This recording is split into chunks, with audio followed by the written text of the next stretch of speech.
Assalamualaikum warahmatullahi wabarakatuh. Hello, Saranga.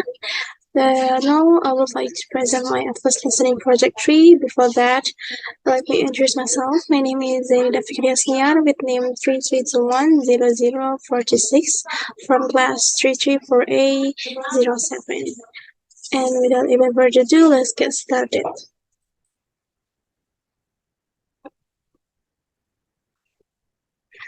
Part 1. Retell with your own word.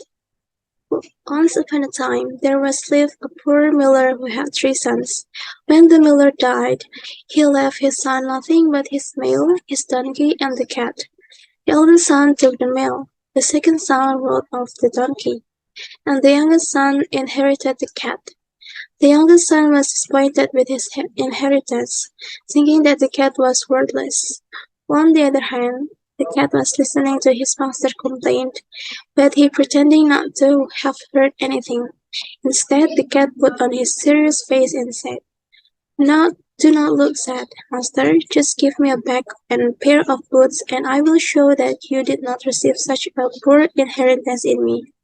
The cat's master had often seen him play a great cunning trick to catch rats and mice. He thinks that's impossible if the cat can help him after all, and so he just gave the cat a boot and a bag. The cat looks gallant in his boots and putting the bag around his neck. And he named the cat Puss in the Boots. Puss in the Boots went running through a field and forest, which was home to great many rabbits. He waited for some rabbit to come and rummage in his bag. Not long after he waited, he had what he wanted. A rash and foolish rabbit jumped into his bag. He pruned off his prey and he went with it to the palace and asked to speak with the king. He told the king that the rabbit was a present from his master, the Marquis of Carabas. The king was very pleased with the gift. Another time, the cat went and hid himself among a cornfield. He held his bag open, and when 2 partridges ran into it, he trapped them both. He gave the 2 partridges to the king as he had done before as of the rabbit. And again the king was pleased with the present and sent him thanks to the master of the cat. The cat continued in his manner for 2 or 3 months, bringing presents to the king, which he claimed to have been taken by his master.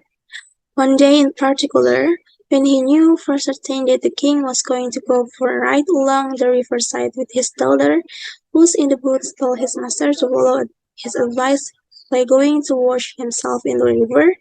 The youngest son, or also known as the Marquis of Carabas, did what the cat advised him to do, without any idea why. While he was washing, the king passed by, and the cat began to cry out and asking for help to his lord, who is about to drown. At this noise, the king poked his head out of the coach window, and finding out it was the cat who had often brought him such good present, and he commanded his guard to run immediately to help his lord, the Marquis of Carabas. While they were pulling out the Marquis for the river, the cat came out to the coach and told the king that while his master was washing clothes, some rogues had come by and went off with his clothes. The clothes, of course, had not been stolen. The cunning cat had hidden them under a great stone. The king immediately commanded the officer of his wardrobe to run and fetch one of his best suits for the Marquis of Carabas. The king treated him in an extraordinary kind way, and as he found clothes really suited him, the king's daughter took a secret liking to him. And when the Marquis of Carabas cast 2 or 3 respectful and somewhat tender glances at her, that she really loved with him. The king invited him to sit in the coach and ride along with them, and with the leftwards in glittering uniform trotting alongside. The cat quite overjoyed to see his project was beginning to succeed, marched on ahead and come upon some countrymen who were mowing a meadow. He told them to lie to the king and said that the meadow that they moved belonged to the king of Carabas, and if they don't grant the cat's wish, then the cat will chop them up as small as her for the pot. The king asked the mowers who owned the meadow they were mowing, and they replied in unison that this meadow belonged to the Lord Marquis of Carabas. It's all because of the threat from the cat that has made them terribly afraid. The cat, who continued on ahead, met with some reapers, and again he told the reapers to lie, and said that all the grain is belongs to the Marquis of Carabas. And the king, who passed by a moment after, wanted to know who owned all the grain. And the reapers said that all the grain are belongs to the Marquis of Carabas. The king was very well pleased with the grain as well as the Marquis, whom he then congratulated. The cat, who always went on ahead, said the same word to everyone that he met. The king again was astonished at the vast estates of the Lord Marquis of Carabas. After a moment later, the king wants to go to the Marquis's castle. The Marquis of Carabas, not knowing what to reply, looked at the bush. And the bush said to the king to wait for an hour, because he has to prepare the castle for the king. With that, he jumped away and went to the castle of the great ogre and asked to see him, saying he could not pass or near his home without having the honor of paying his respect to him. The ogre received him as civilly as an ogre could do, and asked him to sit down. The cat asked the ogre if he had the gift of being able to transform himself into any creature he wanted, for example, changing into a lion or an elephant and the like. The ogre answered that it was true. Then the ogre changed himself into a lion. Puss was so terrified at the sight of a lion so near him that he immediately climbed into the curtain, but not without great trouble and danger because of his boots. A little while after, when Puss saw that the ogre had resumed his natural form, he came down and admitted that he had been extremely frightened. Then, with his cunning, the cat tried to trick the ogre by saying that if the ogre did not change his form into a mouse, then the king would come to the ogre and destroy him. And in an instant, the ogre had turned himself into a mouse and began to run about across the floor. No sooner after he saw this, he pounced on him and ate him up. Meanwhile, the king, who saw as he passed this fine castle of the ogres, was of a mind to go into it. Puss, who heard the noise of his Majesty's coach running over the drawbridge, ran out and greeted the king's arrival at the castle of the Lord Marquis of Carabas. The king entered the castle and was amazed by the castle belonging to the Marquis of Carabas. The Marquis gave his hand to the princess and followed the king, who went first. His Majesty was perfectly charmed with the good qualities of my Lord Marquis of Carabas, as was his daughter, who had fallen wildly in love with him, and said to him, after having drunk 5 or 6 glasses, the king made an offer to Lord Marquis of Carabas to become his son-in-law. The Marquis, making several low bows, accepted the honor which his Majesty conferred upon him. And at the very same moment, the Lord Marquis of Carabas married the princess. Puss in the Boots became a great lord, and after that no longer ran after mice except for pleasure. Part 2. Create a note. Mike Flannery, the agent of the Interurban Express Company, leaned over the desk in the company's office in waistcoat and shook his fist. Mr. Morehouse, angry and red, stood on the other side of the desk, shaking with fury. The cause of the trouble is because Mike Flannery having a problem with a shipment of genuine pigs. When the family sends their pet genuine pigs by rail, the agent charged them the higher rate for livestock instead of the lower rate for pets. The family refused to pay the excess charge, resulting in the bureaucratic deadlock. As the genuine pigs multiply rapidly in the railway office, Mike Flannery finds himself caught in a dilemma. He seeks advice from his superiors, who pass the responsibility to the legal department. The situation becomes increasingly absurd as the genuine pig population explodes. Unable to find a solution, Mike proposed keeping the genuine pigs and using them for experiments or selling them. However, the legal department rejects the idea, stating that the genuine pigs are officially classified as livestock.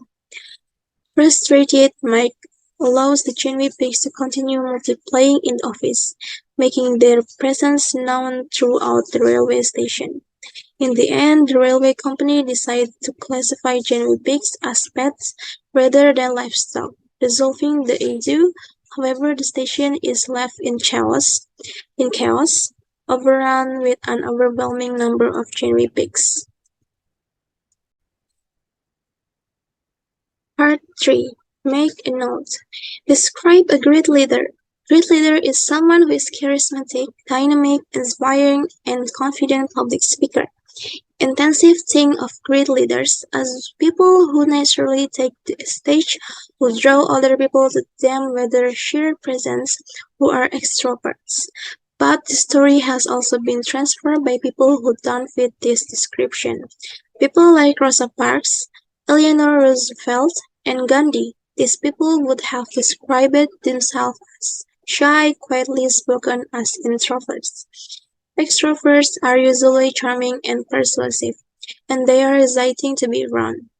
Introverts tend to be pleased to let extroverts take the attention. They would rather not be the center of attention if they become leaders because they feel forced to act, not because they want to be the center of attention. They lead because circumstances demand it, not because they seek attention or enjoy giving orders. If they are the boss, they allow space for the ideas of others to grow because they are not trying to make their mark. People like the writer J.K. Rowling, the great thinker Darwin, and designer of the first Apple computer, Steve Wozniak. It turns out that coming up with brilliant ideas is easier when you are alone and quiet than when you are leading the cheerleading team. Extroverts are great, but why is society just focused toward extroverts and so threatening to introverts? However, current educational system and workplace are largely designed for extroverts. Children no longer sit in rows in desks, they sit doing group projects. Even subjects like math and creative writing are taught with an emphasis on group collaboration. A kid who prefers to go off into a corner and work alone starts to look like a problem.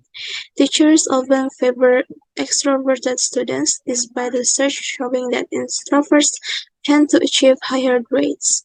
We are telling our introverted kids something is wrong with them, then they need to be more sociable, more outgoing.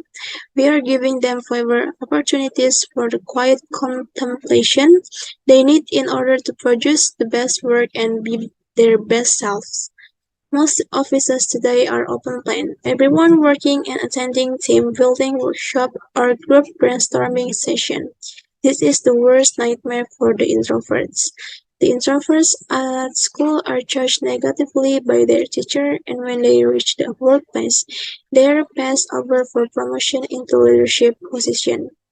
But introverts typically take fewer risks and make more careful decisions. And don't we need those traits too?